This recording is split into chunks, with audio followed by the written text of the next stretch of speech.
안녕하세요. 투자 쉽게 하자 김PB입니다. 코스닥 대공황이라는 주제로 오늘은 좀 말씀드려볼게요. 자, 여러분들도 아시겠지만 지금 나스닥을 포함해서 전 세계 주가 지수가 지금 쭉 꽤나 반등을 했습니다. 한 달 넘게 반등을 하고 있고, 특히 코스닥 같은 경우도 바닥 대비 무려 15% 정도 지수가 꽤나 적지 않게 올랐어요. 이제 드디어 그러면은 길고 기나긴 끝에 이 하락장이 끝나고 반등이 나오는 건가? 이렇게 생각하시는 분들이 이제 많아지고 계시는데, 아시겠지만 코스닥은 장기적으로 2021년을 끝으로 지금 현재 장기 하락장 상태에 놓여 있습니다. 최대 40%까지 하락한 상황이고, 지금 현재 고점에서도 상당히 거리가 멀어져 있는 상황이에요. 그러니까 주가가 전혀 회복을 못하고 있는 거죠. 진짜 너무 지겹고 힘든 장기 하락장인데, 제가 최근에도 경제 라디오 이렇게 진행해보고 하면은 많은 분들이 얘기하시는 게, 옛날에 불장 때는 막 이제 미용실을 가든 뭐 PC방을 가든 뭐 음식점을 가든 어딜 가든 다 주식 얘기를 했대요. 근데 요즘에는 사람들이 주식 얘기를 잘 안 한다라고 하더라고요. 특히 한국 주식 얘기는 더 이상 없어져 버린 상황입니다. 왜 그러냐? 지수가 이 정도 떨어졌다라는 거는 대부분 투자자들이 반토막, 반의 반토막 이상의 손실을 현재도 보고 있을 가능성이 굉장히 높거든요. 근데 여기서 더 비극적인 사실이 뭐냐면, 그야말로 전 세계 최하위의 수준의 성적을 보여주고 있습니다. 왜 그러냐면 나스닥은 2022년 이래로 나스닥은 29%가 올랐어요. 이 특정 기간 동안 쭉 계산을 해보니까 지난 한 2년 반 동안 나스닥은 29%가 올랐고, 항생은 마이너스 13%, 중국 주식은 13% 마이너스가 났고, 코스피는 19% 정도 마이너스가 났어요. 근데 코스닥은 무려 31%가 마이너스가 난 상태입니다. 심지어 중국은 경제가 굉장히 크게 붕괴가 되고 있거든요. 그래서 나라에서 살리려고 막 대출이자도 낮추고 유동성도 계속 풀고 있는데도 지금 경제가 잘 안 살아납니다. 근데 여기보다도 지금 더 안 좋은 지금 주가의 하락폭을 지금 겪어주고 있거든요. 그러니까 지금 굉장히 안 좋은 조건에 놓여 있는 거죠. 주가가 사실은 말해주는 게 굉장히 많거든요. 그러다 보면 이제 생각이 드는 게, 어쩌다가 이렇게까지 악화됐을까, 이런 생각이 좀 저는 드는데, 결국은 최근에 버핏 큰 할아버지도 은퇴를 하셨지만 버핏이던 어떤 전 세계적인 투자가건 공통적으로 얘기하는 게 있습니다. 주가는 결국 장기적으로 기업 실적을 따라갑니다. 기업이 매년 실적이 2배씩 뛰는데 그 회사 주가가 2배 이상, 10배 이상 안 뛰기가 힘들거든요. 그만큼 주가는 단기적으로는 여러 이슈를 반영하지만 장기적으로는 결국은 기업 실적을 따라가는 경향성이 굉장히 강합니다. 즉, 기업이 돈만 잘 벌면 돼요. 주식 투자라는 게 본질이 그렇잖아요. 우리가 삼성전자라고 하면 삼성전자 이런 데다 동업으로 투자하는 거나 마찬가지거든요. 근데 최근에 매일경제 기사에 이런 기사가 나왔어요. 힙이 엇갈린 상장사 성적표라고 해서 나왔는데, 코스피에서 상장사들의 매출액, 영업이익, 순이익을 보게 되면은 모두 다 전반적으로 증가했어요. 코스피 같은 경우에는 그래도 상장사들이 좀 어느 정도 버티고 있다는 얘기예요. 그래서 매출액도 지난해 동기보다 6.27% 증가했고, 영업이익과 순이익은 27%, 46% 이렇게 크게 개선이 됐습니다. 삼성전자를 제외하더라도 괜찮다는 거예요. 그러니까 체질 개선을 시도하고 있습니다. 상장사들이 매출은 적게 늘었는데 영업이익이랑 순이익이 크게 늘었다라는 건 판관비를 줄이거나 어떤 부실을 좀 개선을 해서 어떤 수익성을 좀 크게 개선했다라고 좀 볼 수가 있을 것 같아요. 그러니까 덩치는 크게 안 늘었다라고 하더라도 실적은 어느 정도 개선이 되는 이런 움직임이 있었다라고 해요. 동기 대비 기준으로. 근데 문제는 뭐냐면, 그런 코스피 상장사들도 흑자 기업이 전체에서 75%래요. 이건 반대로 무슨 얘기냐면, 적자를 보는 기업이 무려 25%를 차지한다는 거예요. 즉 4개 회사 중에 1개 회사는 지금 적자를 보고 있다는 겁니다.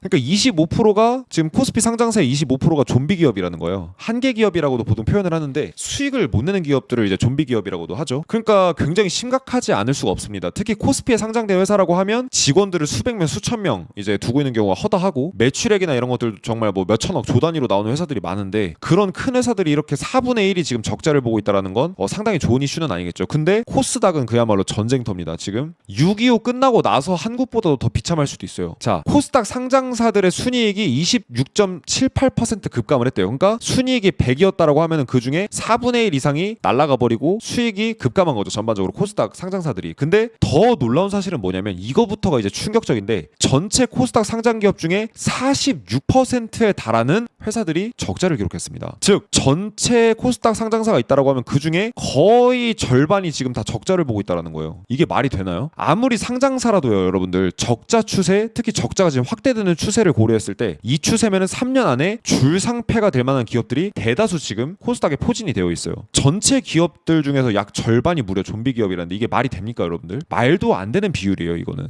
한국 경제 역사상 이런 적은 단 한 번도 저는 없었던 것 같거든요. IMF 때도 심지어 이 정도는 아니었던 것 같아요. 왜냐, IMF는 너무 힘든 기간은 맞았지만 금방 그 부실을 이겨내고 도약할 수 있었던 힘이라도 있었는데 지금은 그런 것도 없다라는 거예요. 자, 그럼 코스닥의 주력 업종이 뭐냐? 2차 전지랑 바이오랑 반도체인데, 사실은 코스닥의 이 주력 업종인 세 가지 종목들 자체가 전반적인 악재 여건에 이제 시달리고 있어요. 근데 제가 그래서 코스닥 상장사들의 재무제표를 좀 봤거든요. 사실 여러분들한테 설명해 드리려고 좀 봤는데 재무제표를 봤는데 좀 많이 충격적이었습니다. 자, 일단 코스닥의 시총 탑10 회사들을 보게 되면 10개 중에 7개가 바이오예요. 뭐 알테오젠, HLB, 펩트론, 파마리서치, 휴젤, 리가켄바이오, 클래시스 다 대부분 바이오 회사고, 에코프로비엠이랑 에코프로는 이제 범 전기차 테마, 그리고 2차 전지 관련주죠. 레인보우 로보틱스 같은 경우 이제 로봇 회사라고 할 수 있겠는데, 바이오가 큰 주력인 건 문제가 없어요. 근데 바꿔서 말씀드리면 바이오가 아니면 우리나라는 답이 없다라고도 좀 볼 수가 있을 것 같습니다. 타 업종 같은 경우는 경쟁력이 약화되다 보니까 주가도 못 올라가고, 그렇게 되면서 수급이 안 들어와서 지금은 코스닥을 대부분이 다 지금 바이오가 잠식을 하고 있어요. 근데 충격적인 사실은 뭐냐면, 이 회사들의 PER을 보게 되면은 이 PER은 결국은 기업의 주가가 얼마나 저렴한가, 높으면 높을수록 안 좋은 거예요. 근데 지금 이걸로 잠깐만 봤을 때도 10개 중에 4개 회사가 적자입니다. 지금 코스닥에서 가장 잘 나가는 회사 10개 중에 4개가 지금 적자 기업이고, 3개 정도는 말도 안 되는 초고평가 수준이에요. 한번 제가 실상을 한번 파헤쳐 보겠습니다. 자, 첫 번째 알테오젠. 지금 우리나라 지금 코스닥 상장사들 포함해서 우리나라 전체 상장사들 중에 가장 주가가 잘 나가던 회사 중에 하나였어요. 알테오젠은 지금 시가총액 코스닥 기준 1위를 하고 있는데, 실제로 매출액이 아직은 미약하긴 하지만 전반적으로 개선이 되고 있고, 분기 기준의 실적을 보게 되면 더 빠르게 지금 이제 실적이 올라오고 있어요. 근데 지금 문제는 뭐냐면, 시총이 16조 원인데 당기 순이익이 600억이라는 거예요. 그러니까 16조 원짜리 회사가 600억밖에 못 남긴다라는 건, 쉽게 비유를 해드리면 이익이 600억 나는 회사를 16조 원에 사야 된다라는 얘기나 다름이 없거든요. 더 쉽게 말씀드리면 우리가 이제 자영업을 한다라고 했을 때 연에 60만 원밖에 안 남는, 그러니까 1년으로 치면은 60만 원이니까 한 달에 5만 원밖에 차익이 안 남는 이런 회사를 1억 6천 주고 매물을 사야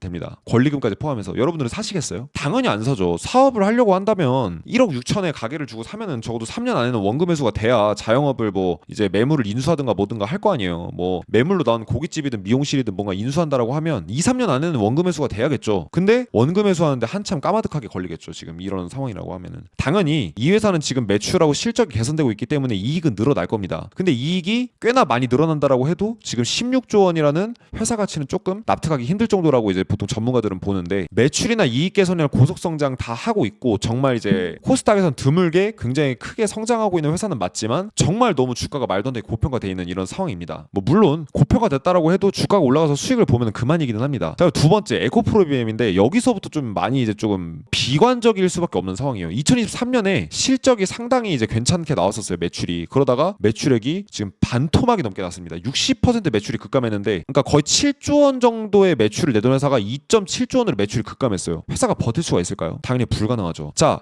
1년이 아니라 3개월 단위로 보겠습니다. 분기 기준으로 보게 되면은 3개월 동안 1.1조 원 정도를 벌던 회사가 9,700억, 8,000억, 5,200억, 4,600억. 그냥 매출이 이제 분기 단위로 그냥 미친 듯이 급감하고 있어요. 그러니까 회사가 규모가 작아지고 있다라는 거죠. 그래서 순이익을 어느 정도 내다가 지금 이제 드디어 순이익이 마이너스가 나기 시작했습니다. 굉장히 심각하죠. 그러니까 분기별로 매출이 초급감하고 있기 때문에 회사가 그냥 망조가 나고 있다라고 봐도 무방하다라는 거예요. 에코프로비엠의 단기 순이익은 완전히 적자로 전환이 된 데다가, 심지어 충격적인 거는 이게 바로 코스닥 시총 2위 기업이라는 겁니다. 이따가 제가 미국 나스닥 사례까지 보여드릴 건데, 그러면 더 충격이에요 사실은. 자, HLB 범 바이오 기업이죠. HLB는 정말 충격적인 게 뭐냐면은, 코스닥에서 상장사 시총 3위를 차지하고 있습니다. 코스닥에서. 근데 5년 연속으로 적자를 보고 있어요. 물론 바이오 기업은 한탕 사업입니다. 신약 하나 개발 제대로 하면은 회사 구조 자체가 바뀌어요. 매출 600억, 400억 났다, 아무런 상관없어요. 매출 1조 원도 금방 나버릴 수가 있거든요. 근데 이런 회사가 시총 3위라는 게 조금 이제 우리가 납득이 안 될 수 있다라는 거예요. 게다가 5년 연속 적자를 지속하고 있고, 이거는 외부에서 투자자들이 추가적으로 투자 자금 집행을 안 해주면 회사가 정말 존폐 위기까지 갈 수 있을 정도까지 이게 될 수가 있거든요. 제약은 한방 산업인 거를 감안해도 조금 이제 이거는 조금 이제